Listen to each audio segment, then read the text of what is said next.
Well, hello there. My name is Patti Thurston, and I have the privilege of shaping the live event industry by being one of the very first women in production. I also have the honor of being the first woman to work for the local stagehands IATSE Local 8 in Philadelphia.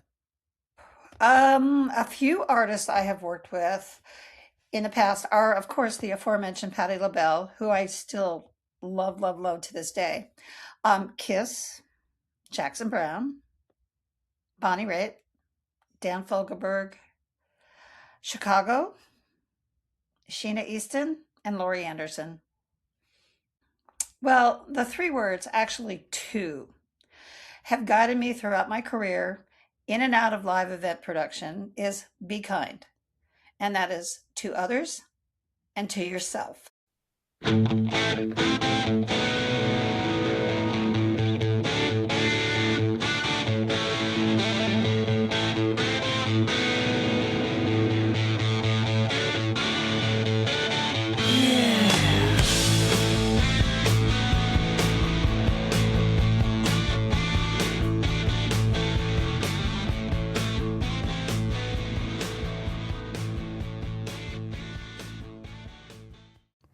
Hello, and thanks for joining me again here today on Geezers of Gear. I'm happy to have you here. And I wanted to talk to you about a couple of things before jumping into today's podcast, which of course is another great one. And so first, if you have not checked out eventwire.ai, it is an AI curated news platform. It is basically very similar to Google News and Apple News. It is completely around our industry, events, gear, etc. It is basically grabbing feeds from all sorts of news sources and pulling them together into one place so that you can easily read it, listen to it. There's a really great little audio thing that you can play called the Daily Feed, where you can listen each day in 5 minutes, basically, to the last 24 hours of news for our industry. I built it because I wanted it myself. So I was the first customer. I built it for myself because I really wanted like an Apple News, but for the industry news, for live events and gear industry news. And so, first and foremost, I wanted something that I would use. And I have to be honest with you, I don't go to any other websites to get my news anymore. It's where I'm getting all of my news for our industry. So the other thing that I did is because the daily audio feed was so successful and people love it, we've created a weekly, which is called a weekly wire that comes out every Sunday morning. And so if you go to the site, eventwire.ai, at the top where it says, subscribe, there's a section where you can subscribe to the audio feeds. And you can either subscribe to the daily one or the weekly one or both. And so if you subscribe to the daily, it goes from Monday to Saturday. You're going to get an email every morning that gives you some headlines for today and some links that you can click on. And you can also click directly on the daily feed, or you can go to the website yourself and just get it there. But generally, people are really digging the email. I think it's up to around 15,000 people a day now. Sorry for the dry throat here. And it is, it's just wildly successful. So you can get the daily one Monday to Saturday, or you can just get the weekly one, which really is a summary of all of the week's news for that week. And that's on Sunday. The daily is usually between 4.5 and 6.5 minutes. The weekly is around 15, 16, 17 minutes. And so there you go. There's some options on EventWire. It's growing like a weed. Again, we're up to around 15,000, I think, subscribers now who are getting the emails every day. It also goes out to socials and stuff. So I appreciate the support. I appreciate all of our sponsors already on EventWire and all the ones who are talking to me now about coming on board. I think it's something our industry needs. And again, I was the first customer and I use it every single day. So I hope you like it. If you have any questions, feel free to reach out to me or Sarah. We can answer whatever it is you need to know. I'm even happy to talk to you about how we built it and how AI generates all of that news on a daily basis. It's a lot of work. There's a lot behind that, and I'm surprised this little brain here was able to come up with it. And so, secondly, I was going to talk about upstaging, but I'm not sure if we're ready to talk about upstaging yet. But I think everyone knows it's the worst kept secret in the industry that they have put the company up for sale. They have hired an investment banker who is fielding offers. I've heard that there are some of those that are moving along, but I haven't heard that from anyone internally at Upstaging. I've got some very, very good friends at Upstaging. I have not reached out to any of them. It's a private matter as far as I'm concerned, and if they ever feel like talking to me, they can talk to me. It's obviously one of the gems in our industry. It's a great company. I'm sure whoever buys it is going to continue to grow it and hopefully keep it a great company because, again, I know the people in the company, and for those of you who do, they've always done the right things for the right reasons. It's a very family-oriented, very customer-focused company that has always done their very best by the customer, and therefore are known as one of the highest quality companies out there. So I wish them the best. I certainly wish the Carone family and particularly Robert a very, very successful sale. I hope that it's life-changing for him and his family. He deserves it. They all deserve it. Huddleston deserves it. Donnie, everybody. I mean, they're some of my favorite people in the industry, and I love this for them, and I really hope it goes well. My early days at Martin, it was actually Obi who was probably the very first one to bring me under his wing and say, hey, club kid, come on and do some concerts with us. And he really put me and Martin out on some really significant tours with folks like Peter Morris and Mark Brickman and Smeaton, Jonathan Smeaton, and many others. Jim Lenahan with Tom Petty. I remember a particular tour where it didn't start out really well. It was a nightmare. And, this was us learning like why stuff is tougher on tour than it is hanging up in a nightclub. Why putting things in a road case and traveling them over thousands of miles is tough.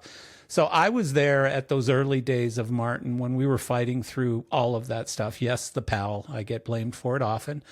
And, but I will never, I know there are mixed opinions and views of Obi out there. Dave Oberman, I've always considered him a friend, and I've always given him credit for helping me transition from being sort of a small rental company / club lighting guy to being more in the concert touring side of things. He really, really was that guy that helped bridge the gap. So was John Huddleston, by the way. John Huddleston gave me a chance, put some lights out on the Eagles, and really that helped build a company, build a brand, build my career, and so many other careers. There's lots of people, I won't mention any names, but there's lots of people in lots of companies out there who got their foundation because of people just like that.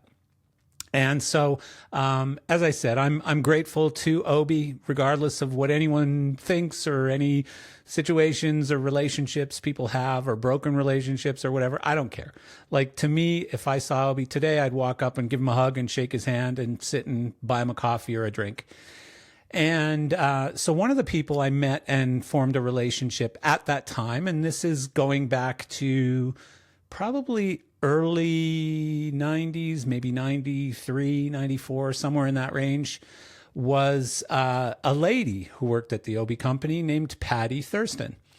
And Patti famously was married to the guitar player, is still, he's no longer the guitar player for Tom Petty, sadly, because Tom has since passed away, but very, very talented musician named Scott Thurston. And so, Patti was a great lighting person, a great lighting designer, and a great lighting executive, and just a really good person, too. So I was always very, very friendly with Patti. We didn't do a huge amount of work together, but we always crossed paths, and I've always respected her, and I think she has me. And so I'm very, very happy and thrilled to have today as a guest on Geezers of Gear She's certainly not a geezer. She's a lovely lady. But on Geezers of Gear, Patti Connors Thurston, a pioneering figure whose career has taken her from lighting designer to marketing executive and industry leader. Patti broke barriers as the first woman to work for IATSE Local Number 8 in Philadelphia, toured with artists including Patty LaBelle, held executive roles at OB's Lighting Production Resource Group, and was part of the small group that helped create the Parnelli Awards. Bet nobody knew that one. Throughout every chapter of her career, Patti has championed the people behind the scenes who make live entertainment possible. Now retired, Patti joins us to share stories from an extraordinary journey and the simple philosophy that has guided her along the way. Be kind. Please welcome Patti Connors Thurston. Patti, how are you? I'm good. How are you? It's so good to see you. You don't look retired. Oh, but I am reluctantly retired, but I am retired. Yes. Yeah. Yeah. What do you mean reluctantly? I have the white hair to show it. Right? Yeah. Well, I got some. Mine just falls out before it turns gray. So yeah. I mentioned reluctantly retired Yeah. because I've been quote unquote retired for a little over a year, but it wasn't of my doing. So I reluctantly I was laid off from my job after 23 and a half years. That was a marketing thing, right? Yeah, it was a marketing thing. I was a VP of, you'll love this title, VP of Efficacy for a company called EG Plus Worldwide, which encompassed three different companies. It was the Designery, which is where I started 23 and a half years ago when I got out of production. And it was also Mother Tongue and EG Plus. So no, we don't need to delve into that. But yeah, I worked there for 23 and a half years. And That's wild. But here's the thing. And I don't know anything about the company or the circumstances or anything else. Yeah. But it's not the only marketing company that is cutting people like crazy right now. The world is changing so rapidly. And fast. that is one of marketing, marketing tech, all of that stuff is evolving quicker than almost anything out there, It's true. I mean, there's two main reasons, right? Everybody is pointing to AI, which but it's really about shareholder value. So, the companies I worked for as part of a big holding company called Omnicom. Yeah. And so Omnicom is competing with the Publicis and the WPPs. These are all advertising, holding firms. So, they've got to be showing efficiencies. Yeah. So as they combine and as they merge, they've got to shed all the redundant. Yeah. Well, and it's funny because I have this conversation way too often with people about AI because I have AI businesses, and I just happen to be one of the people in our industry who seems to be, like we talked about before we started recording, I always have to find the new, better, bigger, faster, more efficient way of doing things. And so I've been in AI for years already.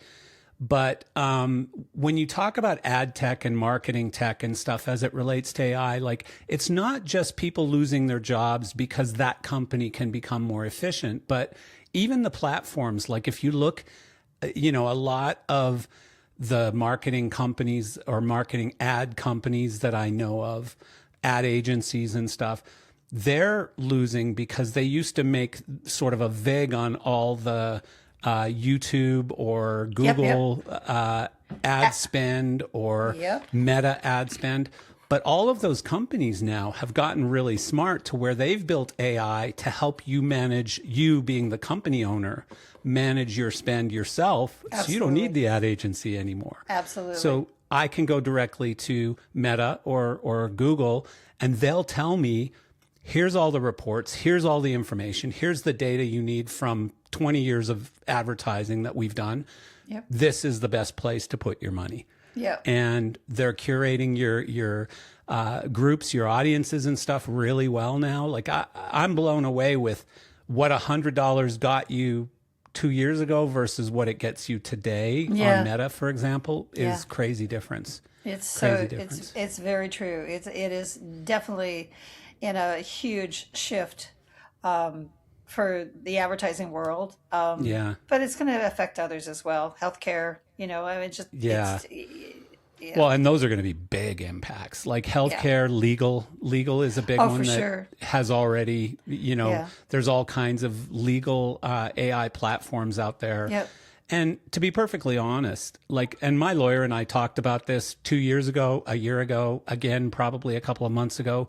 My lawyer spend has gone down, down, down, down because I'm doing things myself, like I Yeah. have a conversation with whatever platform I'm on at the time. I happen to understand the law pretty well. So, I have a fairly intelligent conversation. I'm just not just saying, hey, I'm going to sue this guy. What should I do?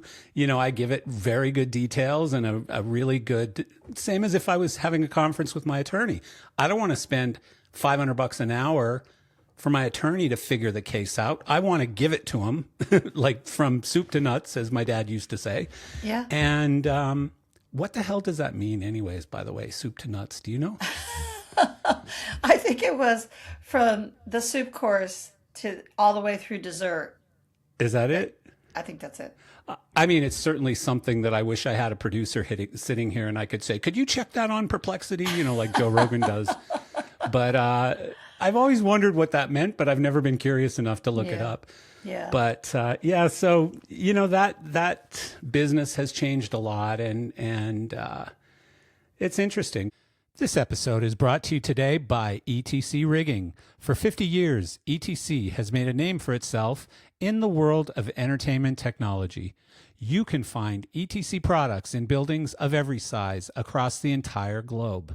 Broadway shows, rock concerts, sports stadiums, outdoor parks, TV studios, and convention centers, you name it. They have all trusted ETC to make their spaces beautiful and safe. Many of these spaces include rigging systems to keep them running smoothly and safely. Fortunately, ETC Rigging offers a range of hoists and controls to accommodate the unique needs of various production spaces and budgets. ETC's motorized hoists and hoist control systems raise theater technology, including stage curtains, lighting equipment, backdrops, projection screens, and more. And the recent addition of Prodigy Balance, a new counterweight rigging solution for loads up to 1,200 pounds, brings more options to venues looking for safe, user-friendly rigging. If you need backstage rigging that is easy to learn and safe for students and volunteers to use, Prodigy Balance could be the answer. ETC is known for its customer support and 24/7, 365 availability.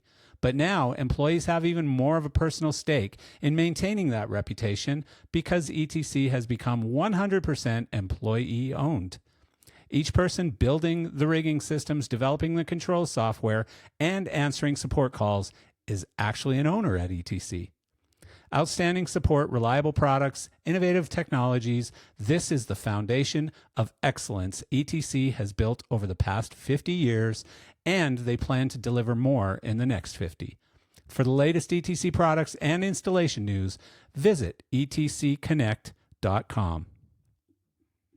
But it's interesting to see you, a person who I've known as a lighting designer and a lighting account exec and a very important person in some really big production companies, touring companies, being an advertising executive or a marketing executive. It's funny. It is funny because people it's like a lot of people, when they, as they're getting older and they're trying to consider what else can they do besides being, a road dog, right? Yeah. Out there touring, 10 months out of the year or whatever. So, and they're like, how did you do it? I'm like, I don't know. I have good friends, I guess. I lucked out, but yeah. That's in itself a lesson. And you'd be amazed how many successful people I talk to in our industry on this podcast who say similar things. I had a front of house audio guy on recently, a front of house engineer who said, I always introduce myself to people. The people who are making an impact, whether it's in a venue, on a tour, a supplier, whatever it is, the people who I find to be impactful, I make sure they have my number and email address. I have their number and email address, and I stay in contact with them. I don't wait until I need a favor. Yeah. I stay in contact with them. Yep. And it's networking 101, but so many people don't do it properly. Right. Well, and a lot of what you're doing is a lot of networking, doing the whole Dining with Dinosaurs. I mean, Yeah. if that isn't a networking event, I don't know what is. Well, but I don't know if the young people or even some of the older people who are involved, but I don't know if especially young people recognize it as that. And like last year when I got up and spoke, you weren't there last year, were you? I was You were not. there I'm for sorry, I wasn't. Yeah, which is too bad because last year compared to the first year was like 5x. It was just so like we figured some stuff out and it was really a great event. And this year hopefully will be that much better. But I talked a lot, not only in my like little opening that I did, but also every time I talked to some young people, I said, look, one of the differences between you and me, I'm older than you, but one of the big differences when I got into the business, I couldn't sit next to Peter Morse or Mark Brickman or John Wiseman or Patti Thurston or any of these people. I couldn't just sit next to these people and pick their brain. I didn't have access, Yeah. We're giving you access to these people. Use it, like network with these people, gain credibility with these people, give them something before you try to take from them. Like, Patty, how can I help you? And do something for Patty. And then that way, when you do eventually ask Patty to introduce you to Mark Brickman or somebody else, she will, because she'll say, yeah, that Bobby, he was a good kid. I remember him. He did that thing for me, and I don't know, like, I hate to sound like an old fart, but young people today really need to introduce or understand that aspect of not only how this industry happened and sort of the fiber of this industry being those relationships and networks, but that's how you're going to get your next job and maybe the one after that and the one after that. I agree with you. I'm going to blame it on social media because these days the young people are so insulated. They're so withdrawn. They're so in them. Not everybody. It's not fair to say that they're all like that because I have met some amazing young people running for office at 23 years old. Which gives me hope. I think that's fantastic. Well, but at the same time, like social media can also, it can be, it's like a knife, you could use it to cut your steak or you could use it to stab the person sitting next to you at dinner, Yeah. And so I know young people in our space, in live production or whatever, who have 10 or 15,000 people followers on Instagram or whatever. Fantastic. Yeah. Like that is networking. That is using the tools to their extreme to your benefit and hopefully to the benefit of your audience as well. Yeah. But like that to me is good use of social media. But hiding behind social media and not talking to people or meeting with people because you've become an introvert because of social media or whatever, I don't like any of that stuff. Yeah. Well, I mean, the thing about live event production is it is a community, right? And that's what's sort of, I think, lacking a lot is the sense of community for younger people. Right. And I think that's why, this industry has hung together for so long and so many people, they may have only encountered you a half a dozen times, but they still remember you. Right. Which is, so that's the kind of community that I think is pretty special about the live event industry. It's ridiculously special. Like all you have to do is go anywhere where there's some sort of a congregation of people from this industry and you feel it, you see it, people love each other. They love the stories. They love to, sit around and talk war stories and stuff. It's great. It's fantastic. I was talking to Cosmo this morning and he's coming up near my house in Canada with ACDC soon. And we were just talking about getting together and he's got a day off. And I'm like, okay, well, do you want to spend a day in the mountains? He's like, hell yeah. So I really look forward to stuff like that. That's I love fantastic. the vibe. I love the people in this industry. I have so many good friends as you do. And, it is changing though. You know, it is changing. And again, I'm not picking on young people because I know some incredible young people in this industry. But the way that business is done is different.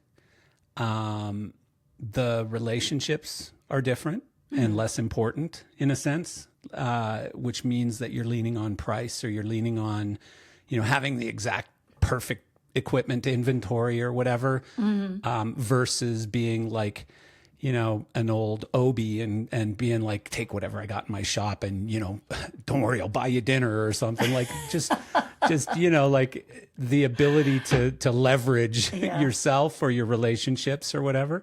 Yeah. And, but yeah, like, I don't know. I still love it. I still do love it. I have very fond memories of it. Yeah. So you're not like doing any consulting or anything? Because I would think that there's lots of opportunities for that. No, I'm working on Project Me. Yeah, that's a good idea. Yeah, so you know, I'm trying to stay active. You know, I have a horse. I ride 3 days a week. Really? I do yoga 3 days a week. I have a pool. I swim 2 days a week. So I'm, you know, like trying to be really active. What kind of riding do you do? English.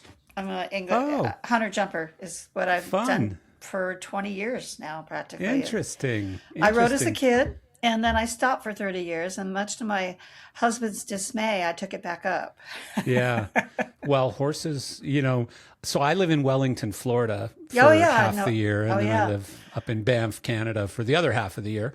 Nice. And so Wellington is very much an equestrian community. And I remember sitting at a bar one time next to a guy. I didn't know at the time that he was a billionaire, but he was a billionaire. And he was asking me what I did and what industry I was in and did I have any kids. And I don't know if you know this, but my son is now a former race car driver because I finally had to shut down his budget, you know, post-COVID. You know, I just couldn't afford it anymore. I couldn't keep doing it. But racing is a very, very expensive sport. So I was talking to this guy and he's like, oh, yeah, having a kid in racing, that sounds fun. And I'm like, yeah.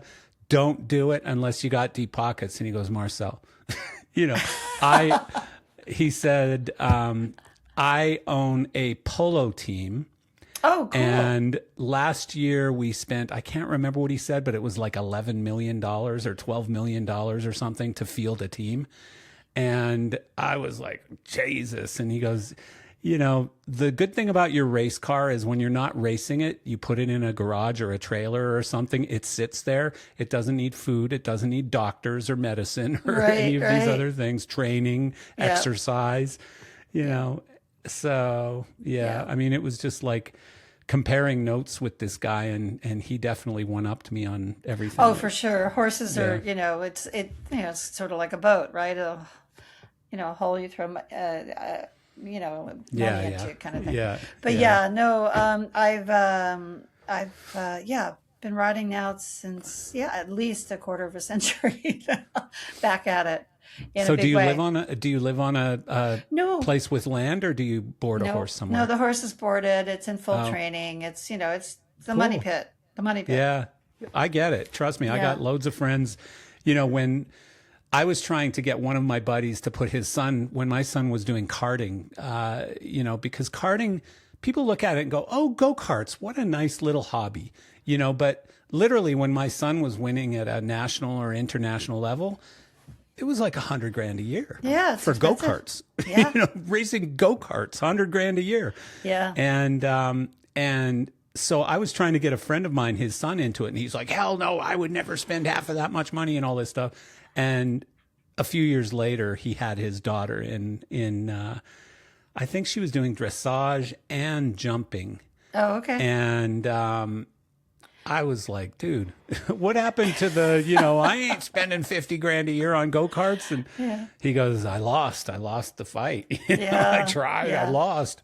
Yeah. So it's brutal, but it's fun. And it's a sport too. Like you get exercise from it. Oh, you do, for sure. I mean, you're not just sitting up there. You're actually you have to be a pilot. You're not a passenger. So Well, it's funny because it's the same thing I say about cars, but horses, like if somebody goes, oh, well, the horse is exercising, you're not. Okay, I'll tell you what, here you go. My horse is right over there in that barn over there. You go jump on and take a ride around and let me know how you feel after. And, he'll be walking in a funny way back out to the parking lot when it's over. But it's the same thing. Like I've always said to people, because they'd say, don't you want him in a sport where he's getting exercise? And I'm like, go jump in a go-kart, go do, like, I've been around it for 16, 17 years. And I still can only do about 10 laps in a go-kart before I'm just ready to die. I'm so exhausted. My head feels like it's going to fly off my body just from the weight and the, inertia or whatever you call it. Yeah. It's hard, man. Yeah. Crazy. It's so hard. Well, that's fun. And gardening and yoga and all this stuff. Jeez. Yeah. See, that's retirement stuff. That is retirement stuff. Gardening is retirement stuff. I'm very much retired at this point. Today's episode is brought to you by Mainlight, a trusted name in dry hire lighting and stage equipment rentals. Whether you're lighting a theater show, producing a major concert, or building out a broadcast set, Mainlight delivers the gear you need to make your vision a reality. They offer a massive inventory of the latest moving lights, control consoles, trusses, LED fixtures, and durable IP65 rated gear that's perfect for both indoor and outdoor environments. From small-scale productions to massive stadium tours, Mainlight is known across the industry as the partner you trust with the gear you want. But that's not all. Mainlight also offer new equipment sales from your favorite brands and used gear pulled direct from their rental fleet. Every used item is rigorously maintained and backed by a 60-day depot warranty, giving you confidence and value in every purchase. With 3 strategically located facilities in Teterboro, New Jersey, Wilmington, Delaware, and Las Vegas, Nevada, you get nationwide access and the responsiveness of a local provider. Explore their rental inventory, request a custom quote, or browse their sales offerings online today at mainlight.com. But you don't have like a screaming desire to like put me in, coach, to do something, even from a consulting standpoint? Well, I've continued to look, but let's be candid here. So I'm 70. Yeah. I'm a woman. I'm not exactly easily employable. That's just so I disagree. I disagree. And no, but here's why I'm going to say this, and I'm not blowing smoke. I promise you this. The difference between me and some of the young people who do what I do in the industry is really the 35 years of beatings and head banging, bumps into things, and scars and bruises that I have. It's knowledge, it's experience, it's all of those things, data, that resides inside my brain. Yeah. And so what I find is whether it's actual rental companies that are owned by younger folks who really could benefit from someone like Patty's brain, and I get hired by these guys all the time, private equity companies who are out acquiring businesses or funding businesses or lending to businesses, private equity companies, banks, insurance companies are always looking for bright consultants. Yeah. And so off the air, if you ever want to have a conversation about that, like if you were serious and wanted to get connected to some opportunities, they exist. 100% they exist. What would really interest me, Marcel, and we can do this on camera, of course, is I would like to either work for a nonprofit or, dare I say it, on a very local level with politics. Mm-hmm. Interesting. Yeah. So those I would be willing to donate my time, or if there was a part-time, or, I would be interested in doing that. But yeah, I look on LinkedIn all the time. The equivalent of what I was doing is basically like a chief of staff to like the CEO.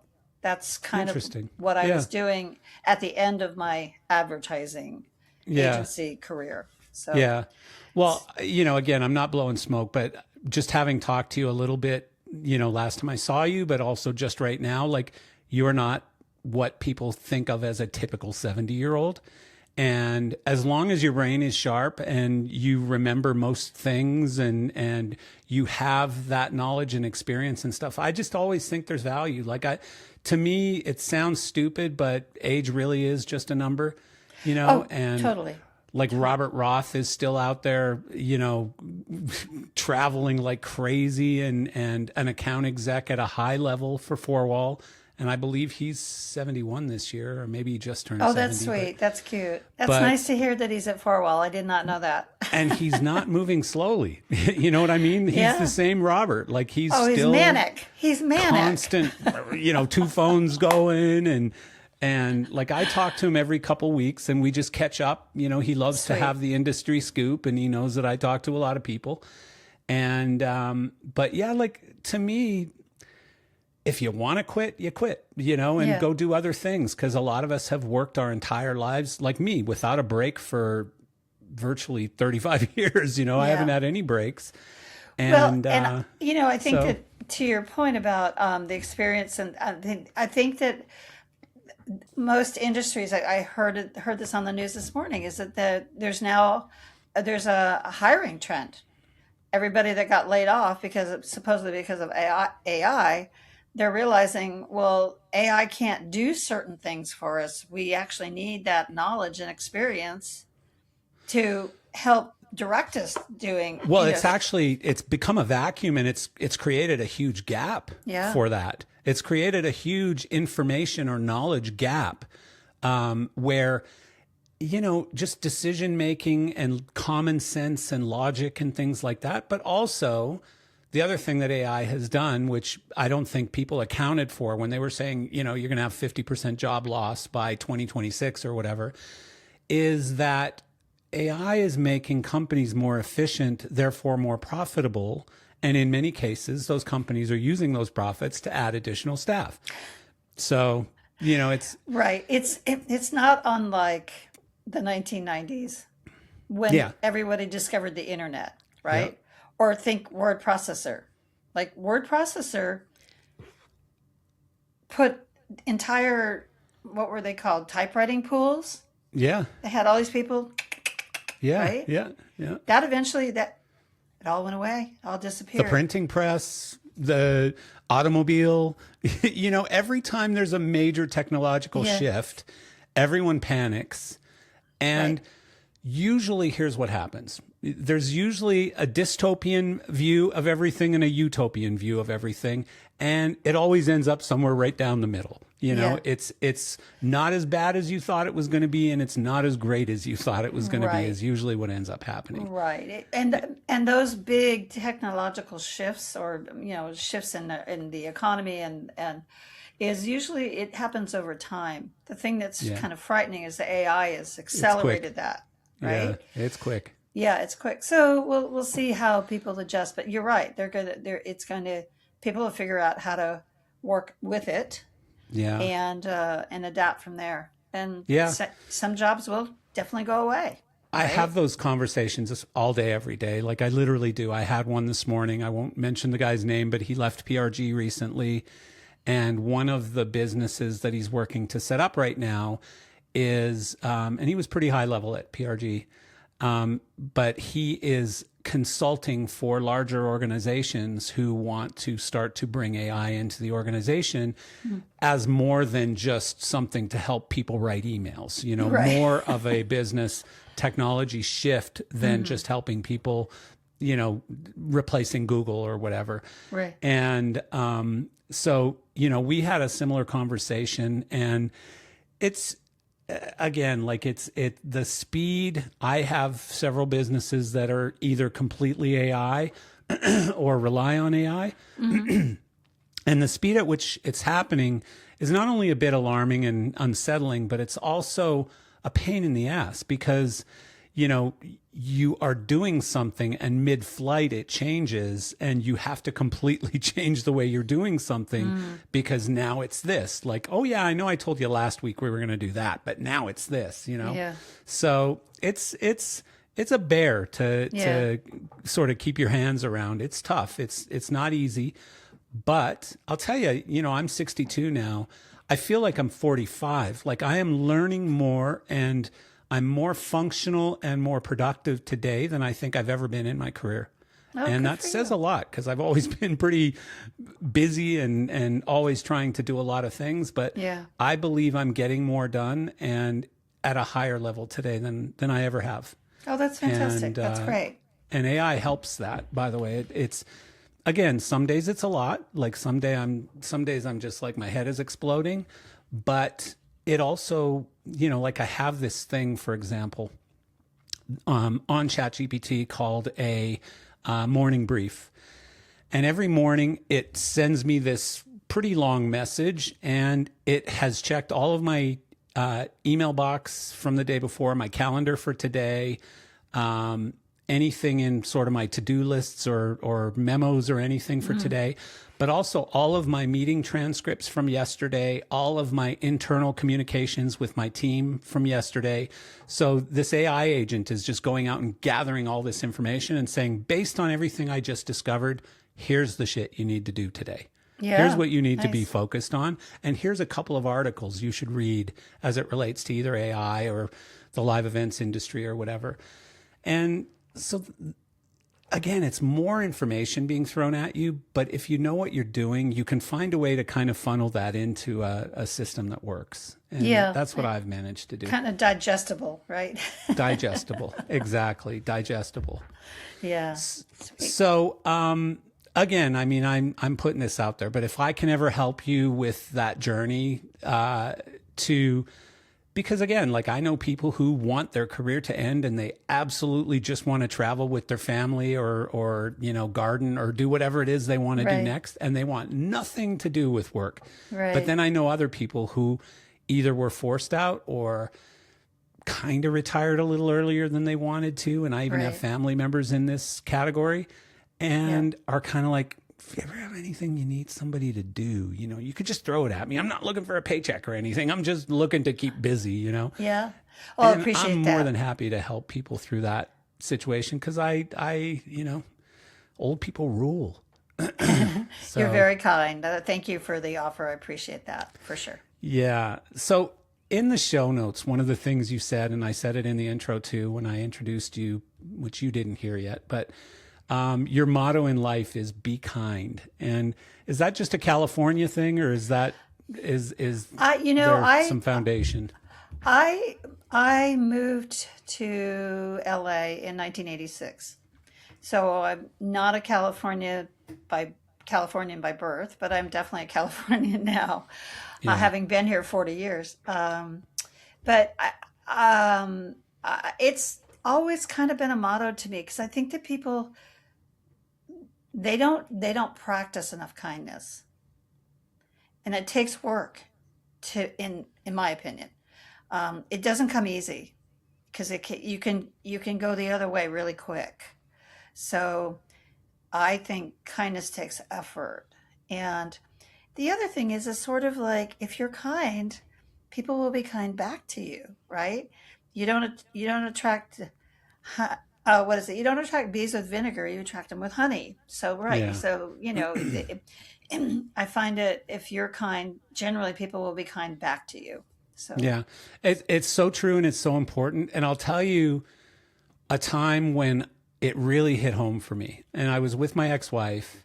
We were at the airport and I believe we were on our way to Chicago to get married. We were on our way to our wedding in Chicago. Wow. So this would have been in 1993.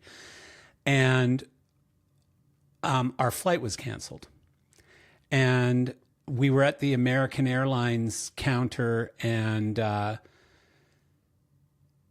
think I was probably executive or not executive platinum because they didn't have it yet, but I was probably platinum. And so I was in the first class line or whatever. So I got through a little quicker and everyone's just yelling at everyone because all these flights are canceled. There's snowstorms all over the place and there's all these things, bad things happening. And, so I go up to this lady. I finally get to the front of the line and I go to this lady and I've got my ex-wife yelling in my ear, by the way, our fucking wedding is going to be destroyed because of this. And this is bullshit. And she's ready to just jump over the counter and kill someone. Right. And I got a different idea in my head. So I walk up to this lady and I go, this really sucks, doesn't it? And she goes, what do you mean? And I said, well, I'm looking around and everybody's yelling and stuff. Like, it's not your fault. What did you do? You know, like, you're having a terrible day right now, worse than mine, because I only have my situation to deal with. You have all of their situations to deal with, you know? So I really feel for you. I'm sorry that you're going through this. And she's like, you don't know how much I appreciate you saying that. And I said, well, you know, I'm just being sincere. Like, this is ridiculous that everyone's yelling. What are you going to do if I yell at you right now? Nothing. So, you know, here's my situation. And I said, I'm getting married tomorrow, or day after tomorrow, or whatever. I think our rehearsal was the next day or whatever. All these things were happening. And so somehow I got to get to Chicago. And, you know, just let me know if you think I should rent a car and start driving right now, or you know, what you think I should do. Because I really don't want to put myself or the airline or anyone else in a situation where you're promising me something and then it doesn't happen or whatever. Like, let's just be realistic here. You know, if I'm not going to get there, just tell me and I'll rent a car and start driving. And she goes, okay, I'm going to whisper this because I don't want anyone else to hear. There's one seat left on Delta, or 2 seats left on Delta in first class. I've just booked you, and you need to run right now. And your bags should get there sometime tonight or tomorrow or whatever. Your bags won't be with you, but they'll get there. And but start running. And we literally ran to the gate, got on, had a nice cocktail in first class, and we got to Chicago that night. Oh, and nice. Nobody else did. You know, because nobody spoke to her like that, you know? Yeah. Yeah. And it's just, I just got goosebumps from saying it, because I remember just learning such a valuable lesson that day. When everyone expects you to say one thing and you say the opposite, it takes them out of their like position of strength or whatever it was, right? Well, they're in defense mode, right? They're like Yeah. bracing themselves for all of this negative stuff that's going to come at them, right? Yeah. So that's a great example. That's really When sweet. she just had a moment where she was able to, you know, do something great and to change someone's day, and I just happened to be the recipient of that good action from her, you know? And we were so great. Well, I was. My wife was like, about time somebody did something to fix this or something like that, you know. But I was very, very grateful and very relaxed, and you know, it really did teach me a lesson. So I use that all the time. Like I literally, if I've got a real problem with the bank or something, on the phone it's different, because on the phone, typically you're getting someone in the Philippines or Sri Lanka or Russia or wherever it is, somewhere. They don't give a shit. And so they typically respond better to being yelled at than they do to being treated kindly for some reason.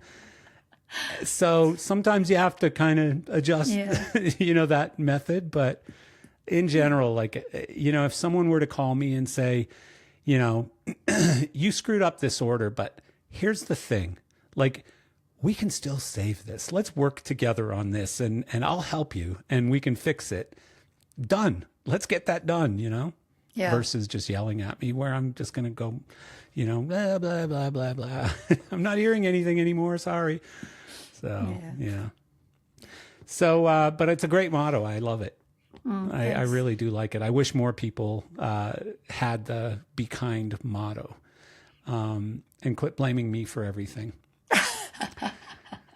So, you know, before I forget, you mentioned Dining with Dinosaurs earlier, and you're planning to be part of it. And first of all, I appreciate you allowing me to call you a dinosaur, because not everyone loves that. I think I qualify. Well, I'm the master of the dinosaurs, so I guess I've set the bar.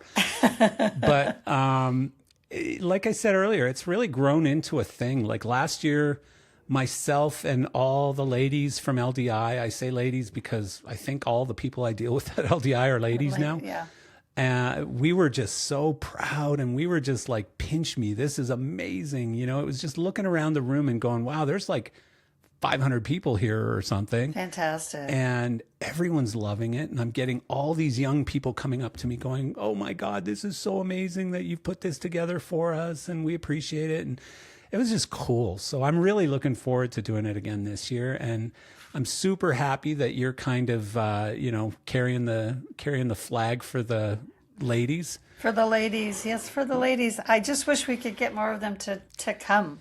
It hasn't been easy. No, And I know. part of it, I think, is the negative view or perception of something called dining with dinosaurs, perhaps. But the bigger problem we've had is actually like health and stuff like that. Like some of the people who have made it to dinosaurism, have not gotten there. They've not landed well. Yeah, struggled. Like Candace So, Brightman, right? Who is the LD for Grateful Candace. Dead. Yeah, Candace. She's really struggling.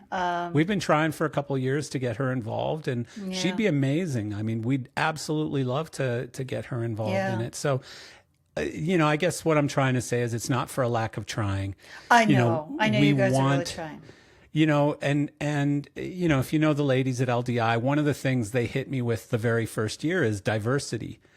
And, I fought back because I don't want to force anything. Mm-hmm. But I did say, I don't care what gender, color, preference. I don't care about any of that stuff. We've got a very small criteria. You kind of need to be over 60. Otherwise, it doesn't make a lot of sense. And, but aside from, and you need to be interesting and have some good stories and be willing to talk to people. Like if you're just going to sit in a corner by yourself, you're probably not doing you, us, or anyone else any, benefit. True that. But other than that, I don't want to make sure there's this many this versus this many that versus this many this. It doesn't matter to me. And I'm sorry, but the reality is based on the fact that people are over 60, a very high percentage of them are going to be white men, unfortunately. Well, I mean, so let's be honest, though, Marcel. I mean, that is the early days of the industry. Exactly. That's what I'm saying. Very few women that were working. Very few women, very few people of color, diversity, et cetera.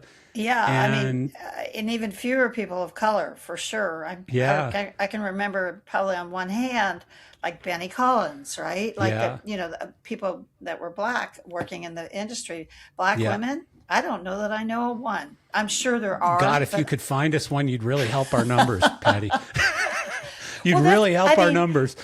That's just kind of the point in terms of the numbers. I think back, when I was starting out in the business, there was me, Carol Dodds, Marilyn Lowy, Candace Brightman. I know I'm going to forget people and they're going to be upset. Carol Reed was another one. Shoot. I know I'm forgetting something. There aren't that many. Yeah, there just weren't that many. And it was an oddity. I mean, people you'd think they'd seen a ghost when I'd show up at a loading dock and start opening up the back of a truck and taking out trusses. Yeah. It's literally one of the great things I love about where the industry has gone recently, though, is, again, I've never been a diversity flag waver or anything, but I recognize that it's good for any business or any industry or any whatever to have some diversity. Otherwise, like if everyone looks or talks or acts or, votes or whatever, does it all the same, then, you have one flavor of everything and it's boring. Yeah. So, but I find in our industry, like you see a lot more women, you see a lot more, just diversity in general, different races and religions and cultures and whatever. And I love that. Like it's cool. And it's also changing design a little bit, and it's changing just a lot of stuff. It's changing music. It's changing the arts a lot as well, that diversity. So I do like it. I think it's great. And I support it completely. It's just that the pool is very small. Like you said, there were only, if you think of women who are notable in our industry, who are over 60, it's a handful. Yeah. It's literally a handful. And we've asked all of them 25 times, trust me. So, So we do Yeah. appreciate you being a flag carrying, Well, helper along that I'm way. happy to So help, but I just have yeah, this big gap, right? From yeah, like yeah, 2000 to now of I just, I wasn't part of it, you yeah. know? But we've had some other people who have been, oh God, I can't remember the guy's name, and it's gonna kill me because, oh Jesus, I had him on the podcast just about 6 months ago. Long hair. He retired like 15 years ago. And anyways, fantastic, wonderful guy with incredible stories and an incredible memory. And he's been out of the industry for ages. And his podcast did incredibly well. Like, Yeah. I remember Nice. Wiseman calling me and going, holy shit, I haven't seen that guy in 25 years, you know? And, we've had a lot of those people on the podcast where you just dragged them up from forever ago. Yeah. Geez, I'm terrible at remembering people's names, but the other one is, oh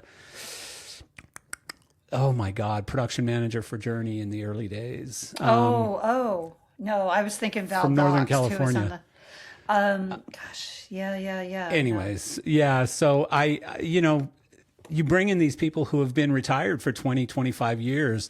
The Yeah. stories are incredible. And we just get tons of comments and tons of likes and tons of people sharing the podcast and stuff. Cause it's just so nice to hear from those people after so long too. Sweet. And again, I think that there's always like, I remember, you when you did our first year of Dining with Dinosaurs, which was a disorganized mess, I admit it. Oh, I give yourself a little more credit. Come on. It wasn't a Well, disorganized we had no mess. idea what we were doing. It was going to become what it was going to become. It was really fun. But we I- really pulled it together for last year. And so you're going to see the result of all of that. And it's even getting better this year. Nice. But even then, like I noticed, first of all, when you and Wiseman were at the same table, it was incredible. Like people were coming to me going, oh my God, the stories between those two. Like, and Wiseman said the same thing to me. He was like, it was so great having Patty at the table with me because, she, like, we just, we click, Yeah. So, Well, there's a lot of history there. yeah, no kidding. Some good, Yeah. Yep. some good. Yeah. Most of it good, but there was Wiseman's such an anomaly, he's such he's the opposite of what he used to be in every way. Like in most ways, he's still very productive and very, capable and he's a bitter competitor sometimes, but the thing is he's so much kinder and gentler and Yeah. he'd help anyone. He'd literally help anyone with anything, Yeah. Yeah. And, He's definitely a larger than life character. he is. In He all is. forms.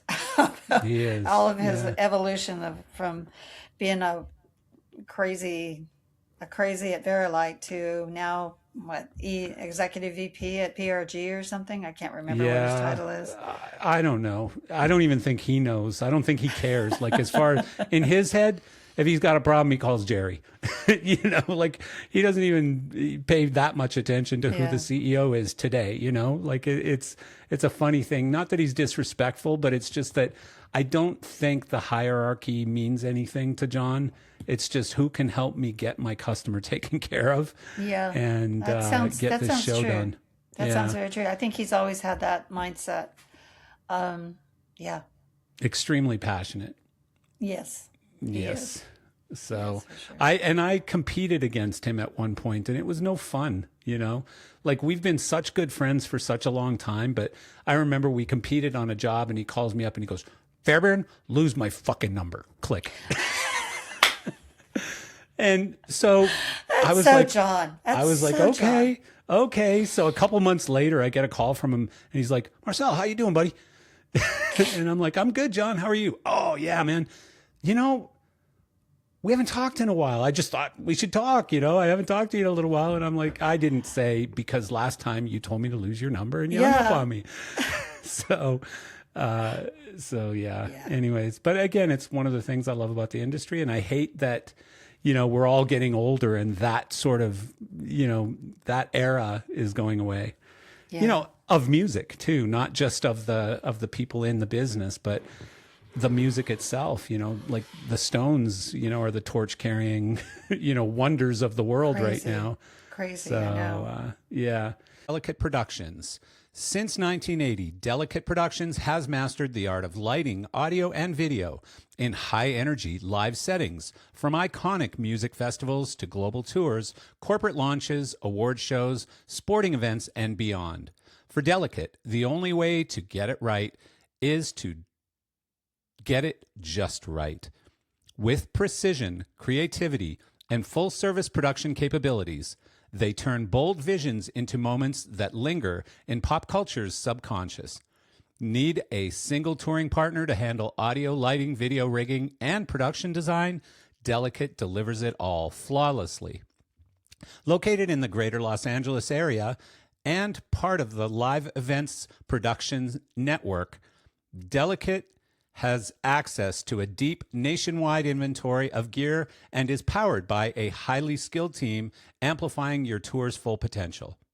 Whether you need rigging, production design, or end-to-end show management, they deliver it all seamlessly. And it doesn't end there. Delicate delivers a full 360-degree production experience by teaming up with sister company Pyrotechnico, experts in fireworks, special effects, and drone light shows.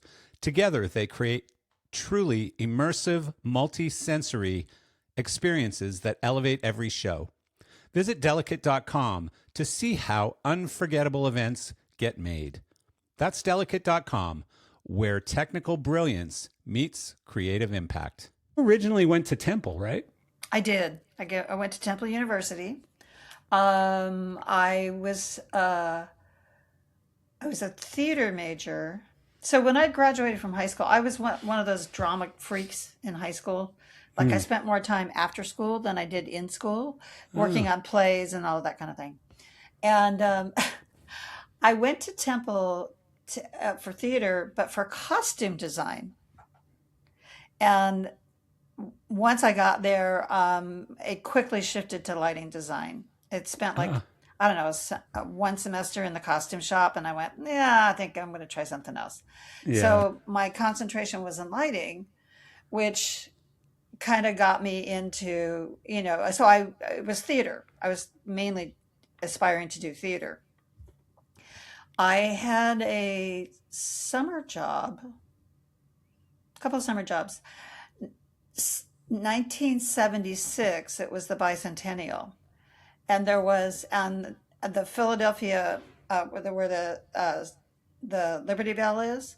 There's a mall, and they put up a tent, and they did a production of 1776 outdoors for the summer. So that I had this job as being like an assistant technical director at that, and that was kind of a big deal for me. I was like, oh, look at this, I can do this. Yeah. While you were a student still. Well, I was a student because it was Oh, summer. cool. It was Yeah. so it was so we were off for the summer. The other thing that I did was I got work in the local lighting shops in Philadelphia. There were only two. There was one called Aladdin Lighting, Mm-hmm. which was run by a local stagehand, and the other one was McManus Enterprises. Of course. Yeah. So Bill McManus, he was kind of the big dog, right? At least in Philadelphia. So he was doing most of the acts that were, uh, based out of Philadelphia, like Teddy Pendergrass, and of course Patti LaBelle, which was my first tour as a lighting electrician, was on a Patti LaBelle tour, and I absolutely loved it. It was so great. They treated me like family. Like on days off, Patty had everybody over to her house, and she'd fry chicken. I mean, That's wild. that's how close the group was. And of course, back in the day, you didn't have a single room. You always had, you had a roomie. My roommate was her cousin Norma, who did her makeup and hair. Oh, wow. Yeah, I was going to ask you. So this is really early Yeah. in the touring business, Yep.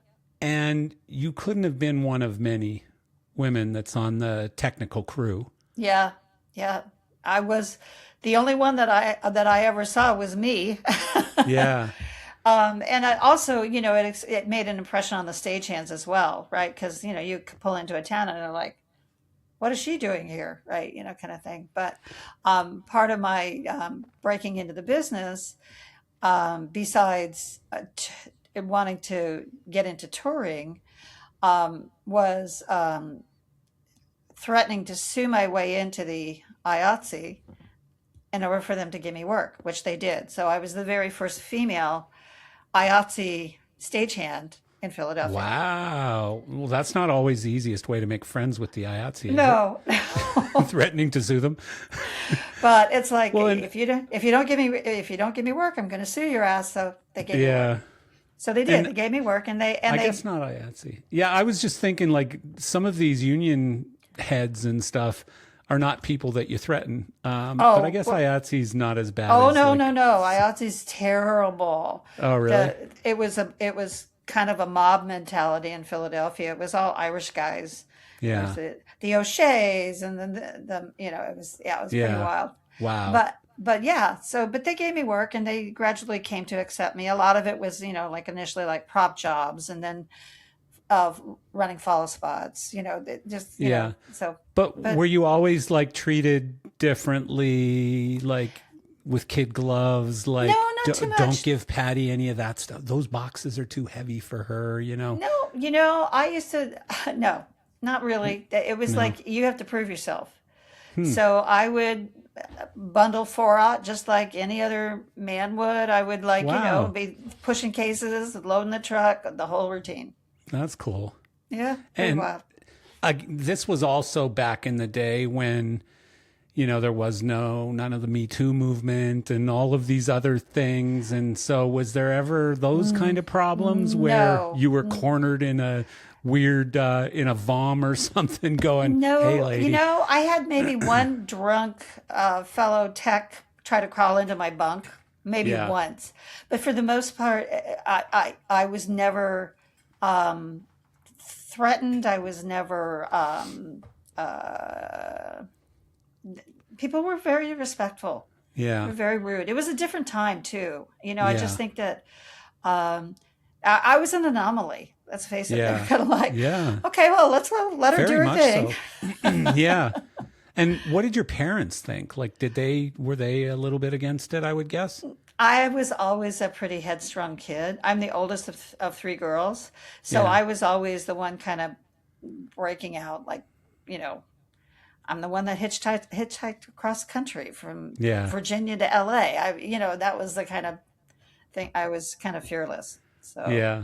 they just kind of smiled, and they liked Oh, it what's coming to Patty doing shows. now? Yeah, Yeah. who is she out on tour with now?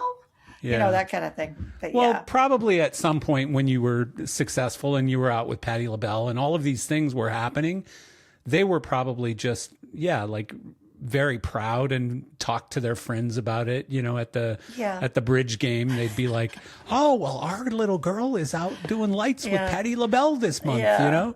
It was pretty cute. You just made me flash on a vision of my father wearing his Chicago sweatshirt. It was one Oh, of these, really?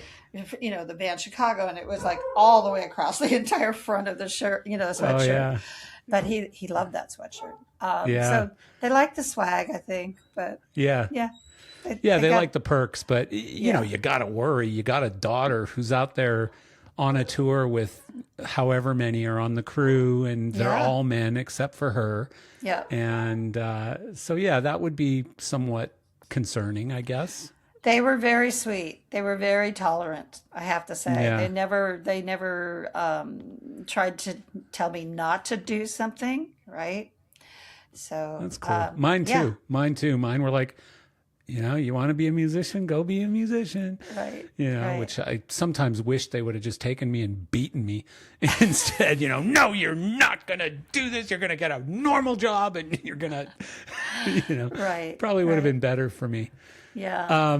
So what was it like going to like an IATSE meeting though and being the I only was an girl? extra. I was not a full member, so I could not Oh, attend meetings. But I was ah, so they have like a call sheet. They have yeah. extras, and so I was just an extra. Ah, But I did that on and off in between, like working on tours, because after Patty, and I, to this day I'm so embarrassed that I said this to her. But I got my big break to be an LD, like, and I was still working on Patty's tour, and it was with a band called New England, one of those one-hit wonder bands, Yeah. right? But they were opening for Kiss. And this Ah, was the big, huge Kiss tour with, you remember the big sign that I spelled out do. I was Kiss? at it at the Corral in Calgary. There you go. Well, it was, the crew on that tour was 50 people. And at the time, we're talking 1979, this was a huge, huge tour. It was Hmm. massive. So I was going to, be this little D is going to do, opening act. That's all I had to do was just go out and run lights for an opening act. Yeah. And I told her, I said to Patty, I said, Patty, I'm sorry, I have to go. I got a better gig. And she smacked me, No. which I deserved. How rude of me to tell this star that I got a better gig than working Oh for my her. goodness. Yeah, you probably could have chosen some slightly Oh different God. words. I said I didn't mean it that way. I'm sorry. I Yeah. didn't mean it. It's just it's good It's a for my career builder. career. Yeah, it's Yeah. a career builder. That's And all. she was very sweet. And but Yeah. she kissed me afterwards. Uh, But that's yeah. so cool. That's a great Yeah. story.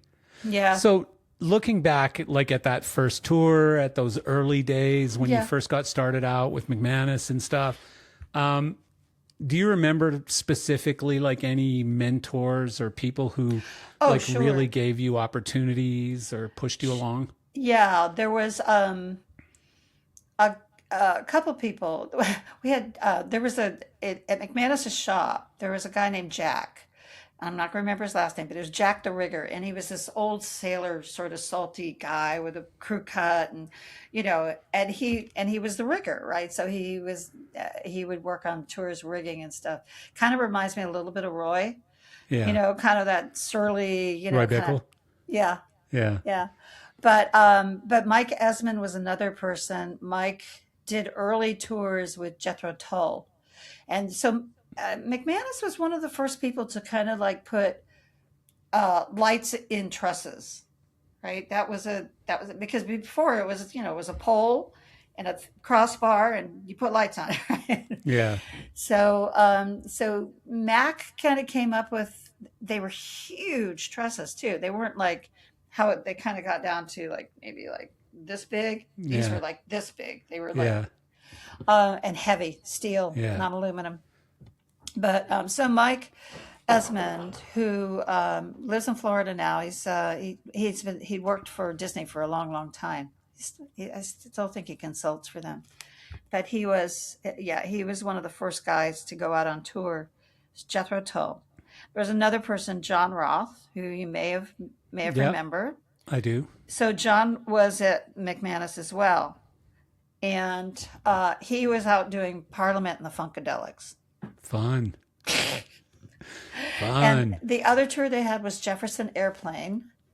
One of the guys on the tour was a guy named Skip. I can't remember his last name. He ended up marrying Grace Slick. But he was also one of the Philadelphia people. But John was the one who got me the gig at Obie's. Wow. How'd that happen? Yeah, well, because we knew each other from Philadelphia, John ended up moving to LA, and he started working for Obie. I'm not sure how that happened, but John convinced Obie to hire a woman who he was really against it, really, really against it. Really? Yeah, yeah, he just didn't think women belonged on the road. And it took Obie a week to walk out into the shop to see me. And when he did, I was up in the roof. I was up in the rafters pulling down trusses. He like took 3 steps out and turned around and went right back into his office. That's hilarious. Yeah, pretty wild. But yeah, no. So John was the one that got me to the West Coast and got me working on the West Coast. Because other things besides McManus, I worked for. Do you know Brad Malkus from No. Light Switch? I think he's still with Light Switch. He had a company, and this is 1980, called Synergy Systems. I think I remember them. Yeah, it was Brad Malkus and a guy named Dave Russell, who is sadly passed, but they hired me to do an Outlaws tour with them. So I don't know if you remember the band Outlaws. You know, I it's do. sort of the Yeah. big guitar thing. You know, Yeah. their big hit was Ghost Riders in the Sky. Yep. So my gig during the show was to run a fog machine. And not just any fog machine, right? Because for Ghost Riders in the Sky, I needed a lot of fog, a lot of fog. And back in the day, it was a dry ice machine. It was usually just an oil drum, right? And you had the dry ice, and you put it in the hot water, and it made fog. You put the dryer hoses out. This thing that we had was this huge fog machine that must have been 4 foot square. Must have had like six heating elements in it, but it meant to pump out a ton of fog. That was my gig during the show, was to make fog. Hmm. Fun. Interesting. Not really. No, not really. No, Easy but it gig was though. right. It was yeah. Well, it was that's what you did instead of like being the watching the dimmers, and resetting dimmers in case they overheated. Yeah. That was my gig, was running fog. So you went from there to the Obi company. Yeah, from working And with Brad. Um, yeah, and so I got a gig. I think I started as an electrician on Chicago. This would have been like 1982. And then I graduated to being their LD. And it was kind of the heyday of Chicago. It was yeah, Chicago 16 and 17. It was before Peter Cetera left the band. Um, that so was when they yeah, were good. They were that really good then. they were Yeah. great. I had Yeah. so much fun running that show that people enjoyed watching me run the board because I was Oh, playing really? the You were the into it? console. Oh, I was totally into it. I was playing the console like it was like an instrument, right? And calling false spots. I had a blast during the shows. Loved it. Loved it. It's so different now. It's all changed.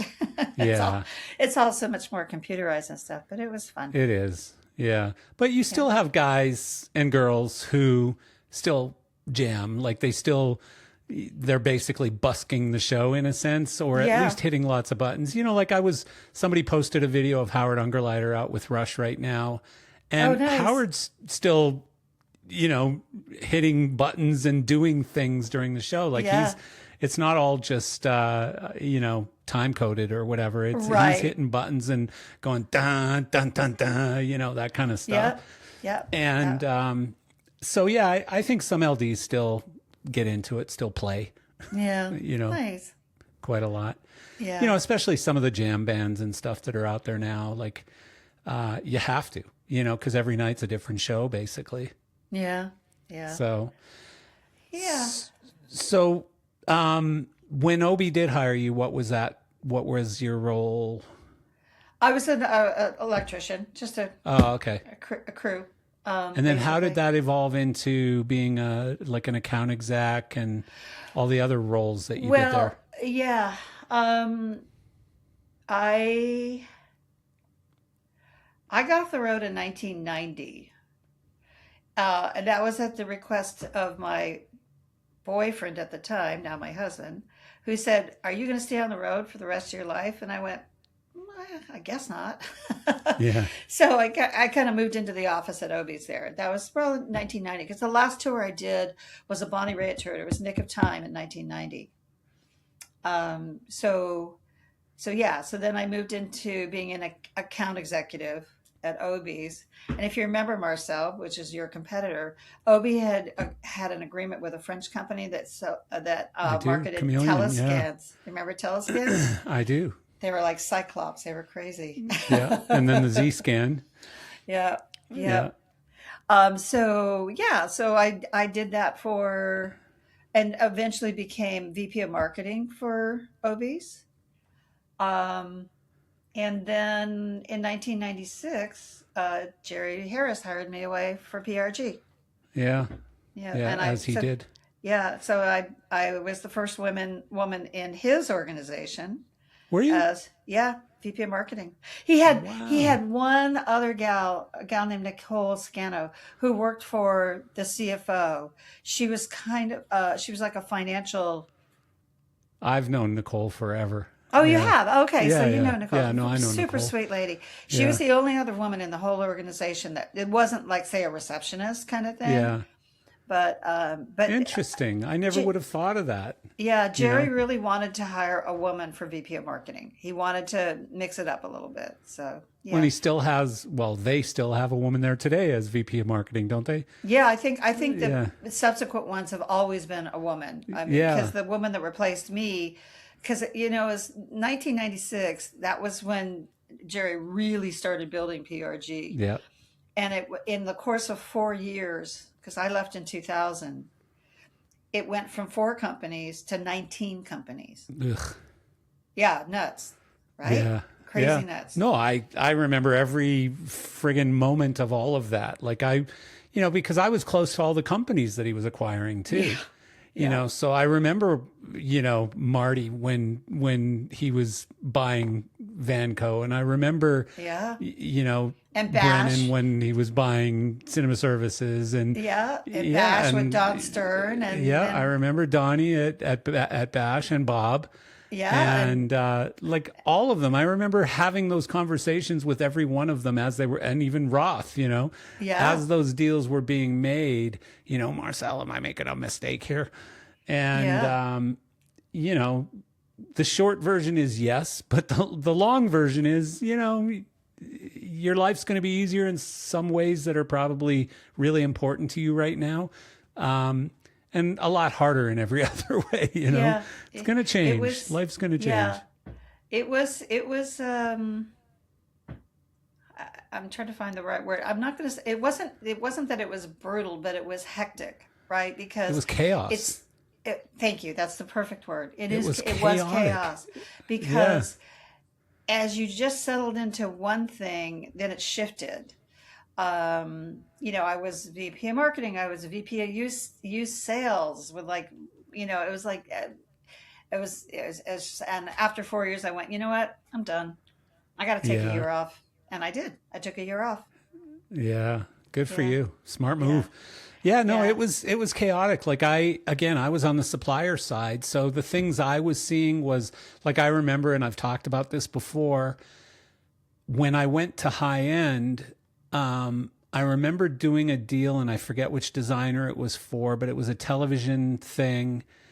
And it was Rosie O'Donnell, I think. And it was at Universal Studios. She was recording her daytime talk show at Universal Studios.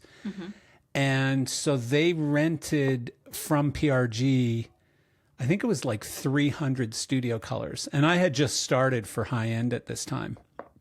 So I helped put the deal together to make sure that they could come up with all these studio colors. Because at the time, 300 lights was a lot. It's a lot. Today, the smallest friggin' theater tours have 300 lights on them, but back then that was a lot. And so helped put the whole deal together with PRG. The lights all get there. I get a call from the designer going, Marcel, these lights are shit. And I said, what do you mean? And he goes, I got like 4 different color temperatures up here and it looks like shit and I hate it. And, so he just threw an absolute fit. And at the end of the day, I don't remember if it was us or PRG or us collectively had to send all brand new lamps out for the studio colors so that the color matched. And that was a big learning experience. I'll It was like, bet. holy shit. When Yeah. you're pulling 300 lights from 8 different locations, you don't know what you're going to get, right? Yeah. Yeah. And so, yeah, that was a big problem. Just cases and cable infrastructure. When they were buying up companies and then realized, well, they use triple cases, they use dual cases, they Oh, use quad God. cases, like, and their cases are gray, theirs are red, but ours are black, and it was just a nightmare. And you mentioned cases is so funny. So when they bought Vanco, it was Florida and New York, if you remember. And you remember I do, Teddy, yeah. Teddy Van Bemmel, which was Of course, the van yeah. of Vanco, right? So Teddy's still working for PRG at this point, and his company's been bought, and they need to give him a special. They want to give him a special project. So his special project was to come up with a new, better case for cable. Really? And and so he actually was doing these cases out of injection molds, and they I remember this. do you remember I they do were these remember big this. blue tubs, I right? remember this. Because Yeah. we carried our cables in wooden boxes, not Yeah. not blue tubs. Yeah. Oh, so many of those things though became so Yeah, problematic. And then the other thing that was happening in early PRG days was all of the managers, the shop managers from the different locations yeah, were hiding inventory because, Jerry or whoever was mandating that they use their own inventory and not cross rent outside. But you had to discount it so heavily, and they were being held responsible for their own P&Ls. And so it just became this yeah, like crazy internal battle of you can't have my gear. I yeah, need yeah, it. yeah, And yeah. yeah, but it's not currently booked. Yeah, but it will be by tomorrow, and then they're putting fake jobs in the systems and, you know, Oh it was God, crazy. It was it was crazy back crazy. then. But, Yeah, I give Jerry a huge amount of credit because I do too. nobody had ever done what he did, you No, know? that's for sure. Nobody had ever done it. He He, figured it out. he was really smart. He was really smart. Yeah, Yeah. So, yeah. yeah, but it's an interesting thing. So we were talking about Obies. I think I told you earlier, but on the intro to this podcast, I was giving credit to Obi, not for my whole career, but really Obi, when I started doing business with Obies, I I was with Martin, and at the time we were considered like a nightclub lighting company or I maybe a remember. small rental company Right. lighting supplier, but we were not in the high end league yet. We were certainly not in the Verilight league. We were still considered sort of a disco Yeah. company. And I don't even remember how I got into Obi, but Obi introduced me to, all of these incredible designers and incredible touring people and stuff, and got me involved on a few tours, like really, really early on. And one of them was actually Tom Petty, which ended up being a small disaster, but we fixed it. But I remember the opening show in Louisville, Kentucky. It's one of those memories that's burned into my friggin' brain that forgets everything. That one I don't forget because Lenehan, being the nice guy that he often could be, was Was not that. Marcel, this shit needs to be fixed fucking now, or I'm going to have it on a truck back to Florida and I will never talk to your company again. Yeah. Yeah. And so I think I had to fly in like an engineer, and we had all kinds of weird data problems and stuff. But yeah, like he just took me under his wing, and our product wasn't ready for the big leagues, but he shielded that in a sense and made it so that people didn't really notice how screwed up we were or how we weren't ready yet. And that really gave us a massive stepping stone to be able to get into the next thing and the next thing and the next thing. Right. Because, in our industry, there's a lot of that, well, what have you done lately, kind of thing, right? Like, I know you say you can do this, but what Right. have you The actually the done? flavor of the month, right? The Yeah. flavor of the month. And so that was really like significant to me. And, I know that Obi has friends and not such friends in the industry. A lot of people you talk to about Obi will say, that motherfucker, but not me, like not me, Yeah. Was he always perfectly nice to me? No, I got some nasty phone calls from him every once in a while, but, I give him a lot of credit. Like, I am very grateful to Obi for the things that he did for me and for Martin at the time. Yeah. And if I saw him today at a trade show, I'd run right up to him and give him a big hug and go buy him lunch or something, because I have a lot of respect for the guy. I do So, too. and I owe I know him there's a mixed lot. views though out Yeah, he there. had. So Well, the other thing he did, and you probably weren't involved in, or maybe not as aware. So he started, besides Obi's, there was Obi's Lighting, and then there was a sister company, OJ Electric. yeah, So OJ Electric, he started with Bob McPhee. And McPhee got out of the lighting business, and so John Roth really took that arm of the business and grew it into what you see now at auto shows, right? Yeah. Because that didn't exist until, I don't know, mid 80s, Yeah. where it took one client to start that business, and it was Toyota. And they I think Toyota in the Chicago Auto Show had they had contracted with USA Gymnastics to do gym stuff, gymnastic things. Like there might have been a trampoline or something in the Hmm. middle of their exhibit, right? And so they wanted to light it. So they brought out big old sports lighters, the things that light up sport fields, Yeah. and hung those as the lighting for this exhibit. And that spawned into now what you see in the auto shows, where Yeah. there's thousands and Thousands, thousands, thousands of fixtures. Yeah. miles of truss, right? Yeah. Big press events, big, like, Yeah. yeah. So, You can no longer present a car just under, oh, normal oh God, no. convention center lighting anymore. So No, no. no, that So that really blew up. so you got to give Obi credit for that, Yeah. because Yeah. he was smart enough to recognize that there's a business there, and smart enough And what to. did GPJ have to do with that too? George P. Johnson was their main client, was the big Yeah. client, right? So Yeah, I they're remember that. an exhibit house that started in Detroit, and then they opened an LA office, and then they started opening offices like kind of all globally, all over the world. Right. But originally, George P., most of their business was the foreign automakers. So the Nissans, the Hondas, the Acuras, the Toyotas, the Mitsubishi, and then of course they picked up the domestics as well. But I'm guessing they're still the largest exhibit house for auto shows in the world. Yeah. Yeah. Yeah, So interesting.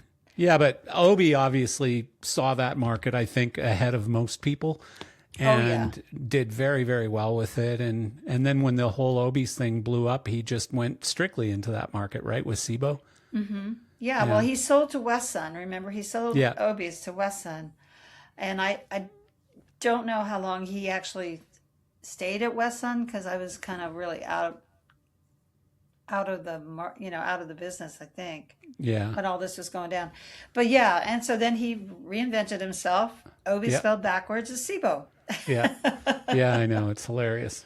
It's Yeah. hilarious. I know somebody else who did that same thing. He kind of screwed everybody with one name and then flipped the name over and started another company. And nobody really realized that it was a totally different company, or that it was the same company. Yeah, Sorry. right. So, yeah. Yeah, pretty crazy. So I read somewhere that you met Scott, your husband now, on a Jackson Brown tour. That's right. So it That's wasn't exactly Tom right. Petty. No, it wasn't Tom Petty. It was actually Jackson Brown. Scott started working with Jackson in '85, I think, and so in '86, funny Mark Rickman story. So Mark was the LD for the Jackson Brown tour, and it Okay. was the Lives in the Balance tour, I think. And so, and Mark and I had done some work together before. We worked on a movie together, and I don't know. But anyway, so Mark gets another gig, similar to my Patty LaBelle story. So Mark gets another gig. He's going to do a movie. It's called Running Man with Arnold Schwarzenegger. So he needs to find a replacement. So he had done the US version of the tour, and the tour was getting ready to head to Europe for like 13 weeks. And so he asked me if I wanted to do it. And I said, well, sure, it'd be great. Love it. So we go over to Jackson's manager's house, because it was an office house, whatever. And the production manager was a guy named Peyton Wilson. And so Jackson's manager's name is Buddha. If this gives you any idea of how large this guy is. Yeah. And so Mark proceeds to start, and I'm sitting there, and Mark proceeds to start talking to Buddha and telling him that, he's got this other gig and that he's going to need to give up the tour, and he thinks that I'm the best person to take it over. And it gets heated, it gets very heated, it gets really heated. And pretty soon the two of them are like this at one another, except Buddha's this big and Mark is this big, and it's like no no no no no no no no no no. Oh my And they goodness. go, And you're just sitting there like, what's going on? and so literally Buddha chased him out of the house, What? and he comes back in and he looks at me and he goes, "Well, can you do this tour?" And I go, "Not without the guy who just walked out the door." Oh boy.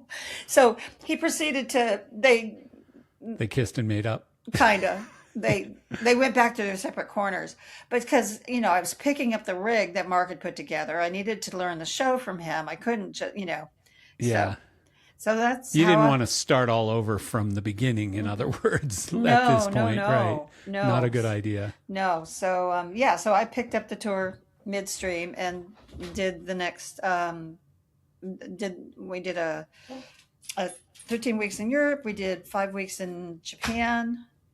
Um, yeah, it was great. And then I met Scott.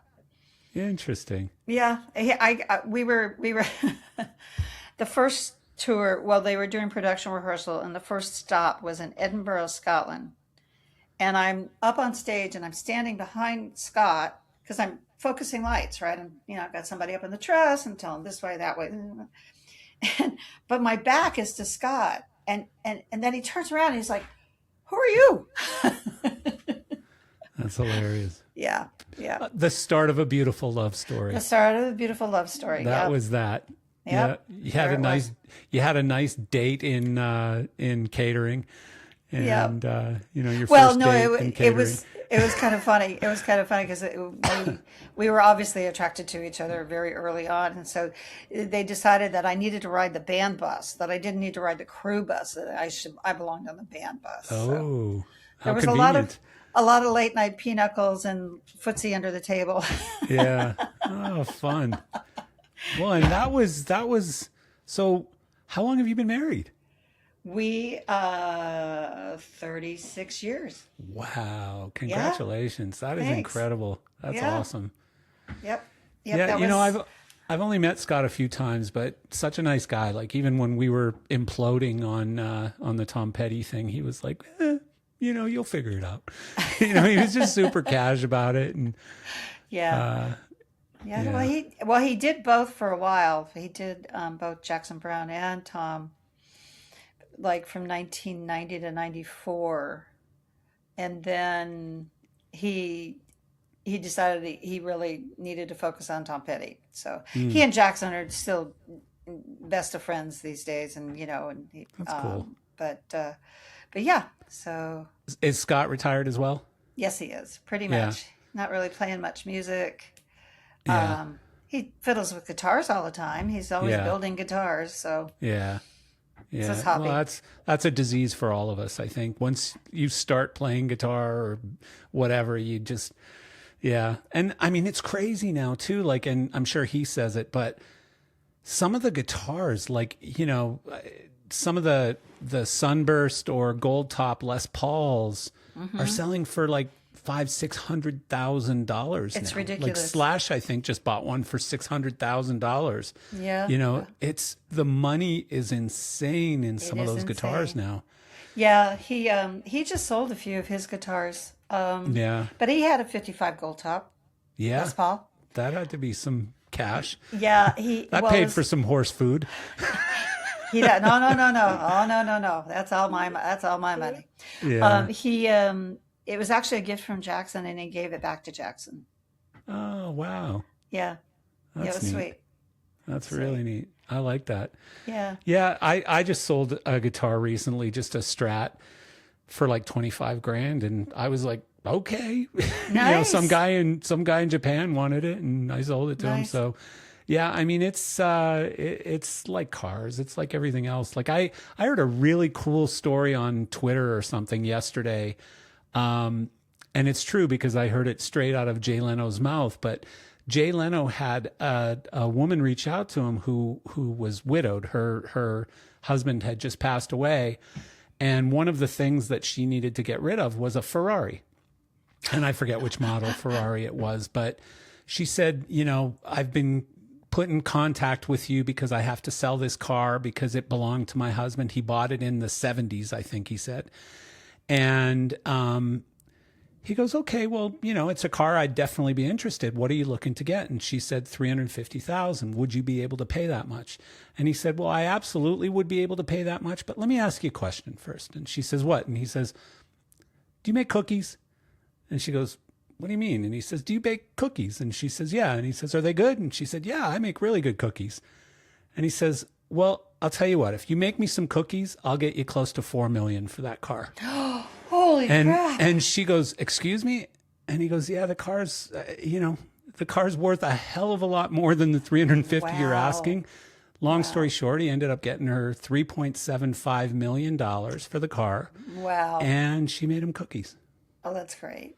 That's Isn't awesome. it? Like, he's like, I hate people who rip off a woman like this, Right. who has no idea, obviously, what the car is really worth. She's reaching out to me because she trusts me because she watched me on The Tonight Show or whatever. Yep. And I'm not going to screw her out of $3 million. I'm just not going to do it. I don't need the money from her. So Another act of kindness. It was a beautiful story. Beautiful being story. kind. Oh, I loved it. I loved hearing that story. Very cool. And I've never been a big Jay Leno fan or anything other than I do watch some of his car stuff because the guy has just incredible car collections and stories and stuff around cars. So it's pretty fun. Yeah. But cool. Yeah. What did we miss? We must have not talked about something. I mean, it's quickly been an hour and a half, but I feel like I could talk to you for 3 more hours. I think we've covered a lot of ground. Yeah. Well, and I do want to remind everyone who does listen to this that Patty will be at Dining with Dinosaurs in a couple of months in Las Vegas. And I know LDI is doing a thing this year where they've got like some sort of a VIP entry into Dining with Dinosaurs where people can actually book to sit at your table. Yeah, I heard. Sarah's paying attention to that. I'm not. I have no idea who's getting booked, but I do know people are actually buying this VIP thing to get seated at certain tables, which is awesome. I mean, it's a cool idea. Yeah. I just hope you don't have 20 people at 5 tables and nobody at the other 5 or something, I'd be flattered if I have one person at the table. Yeah, well, I'll pay to be at your table. I'll come sit and talk to you for a while. Don't worry. It's funny because you've got people who are so good at talking and really, really grab on to this opportunity to share that information and share the knowledge and stories and stuff. And like Mark Fetto is one of them. Mark Fetto's table is always packed and people are like on the edge of their seat listening to him. And he's so passionate talking to them about the early days of the industry and stuff. And then you've got some people who, and I hate to mention Mark Brickman because he's one of the biggest names there is, and people are dying to talk to Mark Brickman, but he doesn't want to talk to them. He'll tell a story and then he'll go hide in the corner somewhere or go hang out with Wiseman or something, because he's just done at that point, right? Right. And Wiseman, you mentioned Wiseman, you can't shut him up. So no, he's always fun to have there. He's always fun to have there. It was honestly, Marcel, it was such a treat to be at the first one with all of those guys that I haven't seen in such a long time. Yeah. The Jake Berrys, the Peter Morris, even Wiseman, it was wonderful. And the people that showed up that weren't necessarily on the panel, like Nick Jackson, right? Yeah, Nick and Ed Wanabo and just loads of people that just kind of stumbled in there because they heard this thing was happening. I know. And it was great. I mean, last year was like that times 10. It was, at one point I think I was talking to somebody from LDI and I just said, like if you dropped a bomb in here, you'd kill our industry. Like the people who are in this room right now are incredible. Yeah. It really, between the designers and just account exec people, company owners, just all the Yeah, different people that were in the room were just really, really incredible. So I love being a part of it. It's fun, and I appreciate you being a part of it. And if you can get us any more women, I'll and try. a 67-year-old black woman would be amazing. If I Patty, can find one. find us a 67-year-old black woman, and Ellen will be so happy with me for checking all the boxes. For No, I'm sure. just kidding. Of course, it's Yeah. we love everybody who does it with us, and we're all donating time and energy and stories and everything else. So yeah, it's fun. So I look forward to seeing you. I look forward to seeing you. Thank you so much. It's been fun talking to you. And you, and again, the invitation is open to talk anytime you want to talk about trying to find something fun to do in your spare time. So Appreciate you. Thank you. yeah, All right. all right, yeah. All right. Have a See you good one. later. See Yeah. ya. In the touring world, the show doesn't happen without the crew. They're the first ones in and the last ones out. But long nights and life on the road takes a toll. That's why we've teamed up to create something that fuels your body and the mission. At Coffee Cult, they don't do average. So for our Geezer's Grind blend, their team wanted something unapologetic. With my help, they fused the dark intensity of their Road Dog roast with the smooth, nutty balance of their medium roast, Horizon Gold. And the result is not your average cup of coffee. It's a premium small batch blend built for the long haul on a tour bus or for your comfy living room lounge chair. But it is more than just a caffeine kick we're after. 20% of every bag sold goes directly to the Roadie Clinic, whether it's mental health resources, their Roadie Doc RX program, or just a safe space to heal in the Roadie Clinic, Michigan facility. Your morning coffee is now helping to provide a lifeline to the men and women behind the scenes. It's crews taking care of crews. From the rigger in the rafters to the engineers at front of house, we're adding a layer of support so that no one is forced to walk the road alone. Visit theroadieclinic.com and head over to Coffee Cult, coffee with a K, cult with a K.com, and grab a bag of Geezer's Grind today and support the world's roadies. Fuel your day while supporting your crew.